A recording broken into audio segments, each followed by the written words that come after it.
Nouveau journal sur Eden TV, bonsoir à tous, voici les titres de cette édition. Sous les feux de l'actualité, le nouvel atelier parlementaire, il se déroule au Palais des gouverneurs à Porto-Novo. Objet de cette nouvelle séance de travail des députés, s'informer sur le financement du secteur de la santé et les engagements internationaux pris par le Bénin en la matière. Le gouvernement ivoirien fait un pas en avant dans son initiative de doter la Côte d'Ivoire d'une nouvelle constitution. Il a adopté ce mercredi en Conseil des ministres l'avant-projet d'une nouvelle loi fondamentale. Prochaine étape, le vote et l'adoption de ce texte de loi par les députés. Israël rend hommage à son ancien président décédé ce mercredi, Shimon Peres. Autorités et citoyens du pays, entre autres, sont conviés à aller se recueillir devant la dépouille de Peres, exposée ce jeudi devant le Parlement israélien.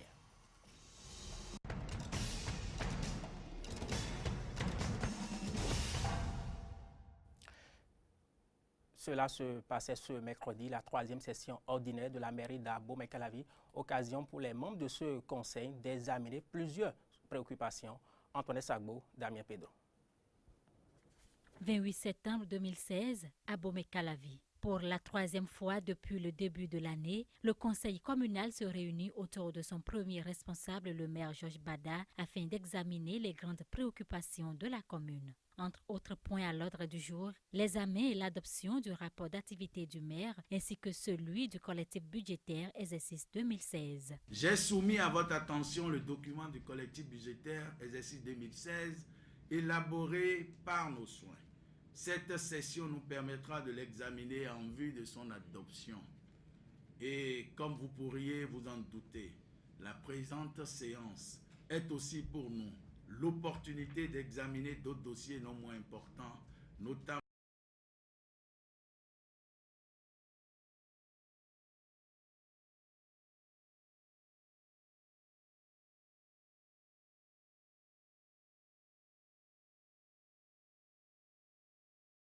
l'exercice 2016 d'autre part. Je voudrais pouvoir compter sur votre sens aigu de responsabilité habituelle pour l'atteinte des résultats de cette session. Georges Bada a également convié les élus à œuvrer sans relâche pour le rayonnement de la commune. Distingués conseillers communaux d'Abomey-Calavi, je voudrais rêver avec vous d'une ville d'Abomey-Calavi qui force désormais l'admiration et attire beaucoup de partenaires se bousculant pour y investir. Pour ce faire, des dispositions seront prises en vue du renforcement des capacités, tant des cadres de l'administration communale que des membres du conseil communal, en vue d'une meilleure appropriation du contenu du code foncier et domanial en vigueur au Bénin. À mes chers collègues, chefs d'arrondissement, continuez sur cette lancée, car on ne finit jamais de bien faire. La tâche est grande et mérite beaucoup d'honneur pour tous. Cette session ordinaire du conseil communal a été l'occasion de la présentation d'une communication aux élus sur la mise en œuvre du programme de renforcement de la performance du système de santé en général et sur le financement basé sur les résultats en particulier dans la commune d'Abomey-Calavi. Les députés béninois consacrent leur journée de ce jeudi à s'informer sur le financement du secteur de la santé. C'est le but de l'atelier parlementaire qu'ils tiennent ce jour. Cet atelier se déroule grâce à l'appui de l'Organisation mondiale de la santé et du PNUD qui accompagne l'Assemblée nationale pour le partage d'informations sur le financement du secteur de la santé. Il s'agira pour les experts de dire aux députés si les engagements pris par le Bénin dans le domaine sont respectés ou non. Les partenaires techniques et financiers et les cadres du ministère de la Santé participent également à cet atelier. Création de 4 universités, recrutement des auditeurs de justice et des milliers d'enseignants au profit de l'enseignement maternel et primaire. Telles sont quelques-unes des décisions prises en Conseil des ministres de ce mercredi par le gouvernement béninois. L'annonce a été faite ce 28 septembre au thème du Conseil des ministres. Écoutez. Le Conseil a pris acte du compte-rendu qui a été fait par le ministre du Travail, de la Fonction publique et des Affaires sociales, compte-rendu relatif à la mise en œuvre du décret portant création du fichier national qui constitue ce fichier une mesure clé entrant dans le cadre de la dynamisation de l'administration et de sa modernisation. Il s'agit de pourvoir les hautes fonctions de la chaîne des dépenses publiques par appel à candidature. Le ministre a fait part au Conseil des tâches et actions engagées dans ce cadre. Ce fichier, qui est en réalité une liste informatisée de cadres aux emplois de la chaîne des dépenses publiques, ce fichier sera donc disponible avant la fin de cette année 2016. Le Conseil a examiné à nouveau la carte universitaire de notre pays à l'issue de diverses consultations. Ces consultations ont montré qu'il était devenu impérieux de revoir cette carte afin de mutualiser les ressources humaines, matérielles, pédagogiques, infrastructurelles et d'offrir au personnel et aux étudiants de meilleures conditions de travail et d'études, tout en s'efforçant, à travers les brassages, de construire et de renforcer l'unité nationale. Ainsi, il est créé 4 universités, 2 universités pluridisciplinaires, Abomey-Calavi et Parakou, et 2 universités thématiques, Abomey et Porto Novo. Le décret portant création de ces 4 universités a été adopté par le Conseil. Le décret donne la liste des facultés, écoles et instituts qui sont regroupés ou rattachés à ces 4 universités. 6e point, création du Conseil national de lutte contre le VIH-Sida, les infections sexuellement transmissibles et les épidémies. 2 autres projets de décret ont été pris. Le Conseil a par ailleurs adopté un décret portant nomination des membres de la Commission nationale de l'informatique et des libertés. De même, le Conseil a adopté le décret portant création d'une agence du cadre de vie pour le développement du territoire en remplacement de l'agence des grands projets urbains. Il s'agit en réalité d'un changement de dénomination pour intégrer la dimension opérationnelle de la mise en œuvre de l'agenda spatial du Bénin. Le Conseil a autorisé le recrutement de 80 auditeurs de justice pour renforcer les effectifs des magistrats, greffiers et officiers de justice. Le Conseil a également autorisé le recrutement de 3 601 enseignants de la maternelle et du primaire. Éducation encore, c'est bientôt la rentrée scolaire au Bénin. La période qui précède cette rentrée, vous le savez, est souvent consacrée à l'achat des fournitures scolaires et pas souvent à la préparation psychologique des apprenants à bien reprendre les cours. Pourtant, cette préparation a une grande importance. Comment s'y prendre pour la réussir et qui doit la faire? Réponse dans ce sujet de Loris Freddy d'abord et Freddy Fiossi. Pendant plusieurs semaines, la petite école a dormi, mais elle va devoir se réveiller le 3 octobre prochain. Apprenants et enseignants vont reprendre les activités pédagogiques. Mais avant, il est important de préparer les écoliers et élèves à aborder la rentrée scolaire dans les meilleures conditions et dispositions. Lorsque l'enfant voit le parent débarquer à la maison avec des paquets de cahiers, avec les tissus d'uniforme, tout ça, là, ça rassure l'enfant. Psychologiquement, il est rassuré. Il se dit, pour ne pas décevoir mes parents, il faut que je commence par m'armer aussi pour que l'année soit une année réussie. C'est déjà les conditionner, qu'ils se mettent donc en l'esprit que le temps des amusements, le temps des loisirs, le temps des promenades, le temps des jeux est passé, est révolu, et qu'il est maintenant temps de renouer avec les cahiers, les livres, les stylos. Mais les fournitures scolaires, les jolis sacs d'écoliers, les belles chaussures, le vélo ou la moto ne suffisent pas à rassurer les apprenants en cette veille de la rentrée. Il faut l'écouter, il faut échanger beaucoup plus avec son enfant pour savoir quelles sont les craintes que l'enfant est en train d'exprimer. Et lorsque vous, parents, vous parvenez à identifier ces craintes, vous pouvez l'apaiser, vous pouvez comprendre un peu ses problèmes et échanger avec lui, lui donner des astuces. Même pour prendre un répétiteur à un enfant, on doit quand même échanger avec l'enfant. On doit l'écouter pour voir où se situent réellement ces problèmes. Il faut pouvoir leur conseiller quelle façon donc d'employer son temps, quelle façon donc de répartir utilement leur temps entre les activités scolaires, leurs loisirs et aussi les activités familiales, les activités d'aide à la famille, adopter l'hygiène de vie qui convient. La bonne reprise des cours dans les écoles, collèges et lycées nécessite un suivi rigoureux avant et tout au long de l'année scolaire. Il ne s'agit pas forcément pour le parent d'être un lettré. Il ne s'agit pas non plus pour le parent de s'en remettre simplement à des répétiteurs, à des maîtres d'études qu'ils pourraient recruter pour accompagner leurs enfants à la maison. Ce n'est pas suffisant.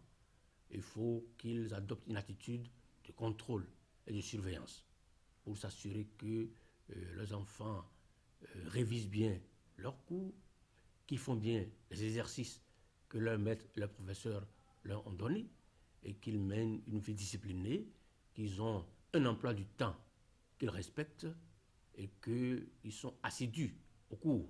Cela suppose aussi que les parents puissent maintenir une certaine relation avec l'établissement scolaire, avec les maîtres, les autorités des établissements où les enfants fréquentent.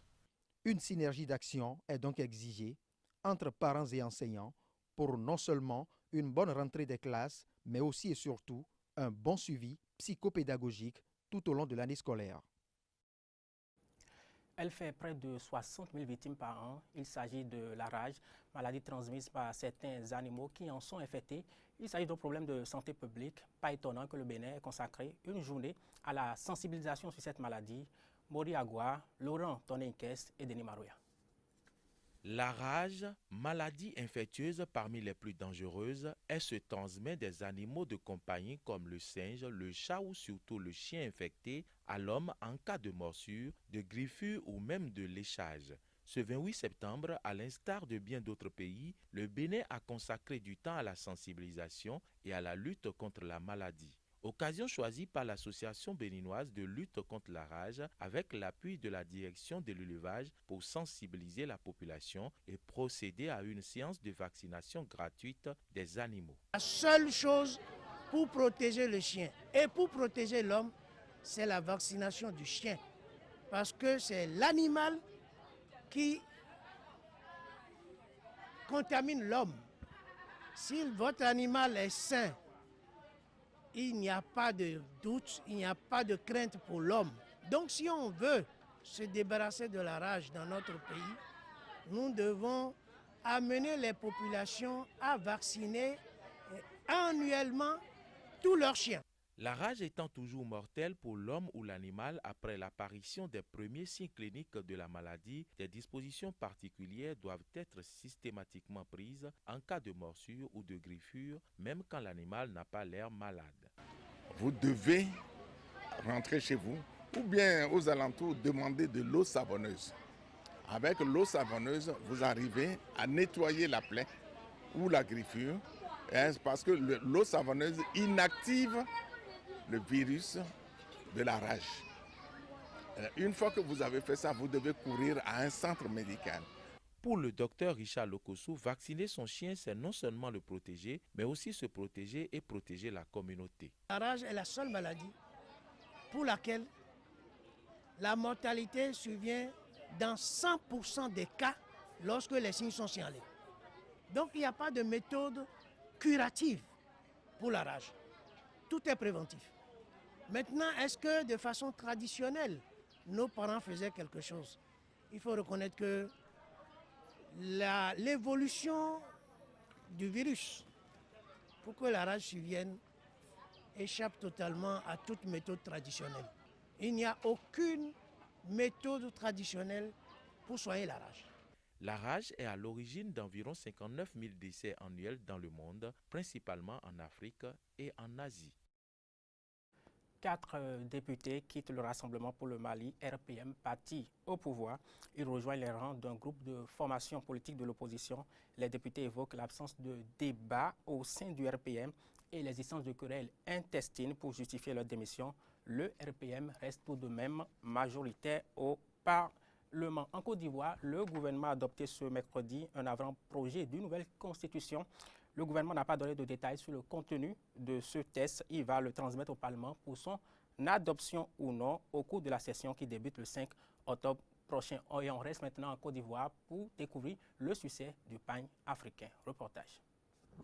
Jalousie, œil de ma rivale ou encore carte de séjour.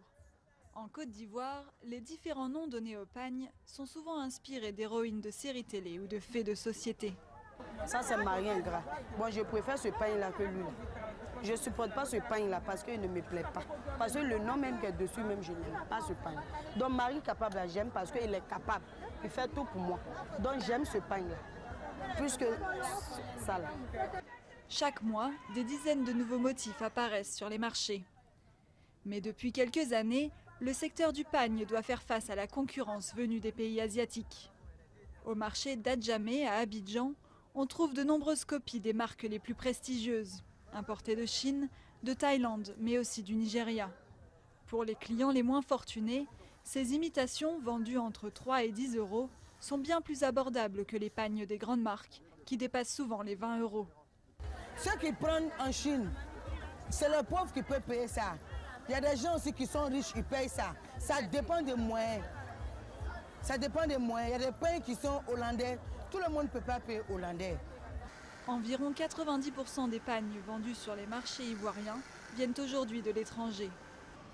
Après avoir longtemps souffert de la concurrence chinoise, la société Uniwax, filiale du groupe néerlandais Vlisco et leader du pagne en Afrique, a décidé de prendre de vitesse ses concurrents. On a mis une stratégie de créativité, de marketing, de distribution, de production, etc. qui nous permet de lutter efficacement contre ces phénomènes. En gros, si vous voulez, on crée plus vite que le copieur ne copie. Et on fait un produit d'un rapport qualité-prix apprécié par les consommateurs. Dans un marché en pleine expansion, l'entreprise espère augmenter sa production de 70% d'ici 5 ans. Preuve qu'avec ses noms fantasques et ses belles couleurs, le pagne se porte bien et pourrait un jour débarquer en force en Europe. Les manifestations des étudiants sud-africains contre l'augmentation des frais de scolarité ont pris une nouvelle tournure ce 28 septembre. La police a fait usage de balles en caoutchouc sur certains campus, dont celui de Johannesburg.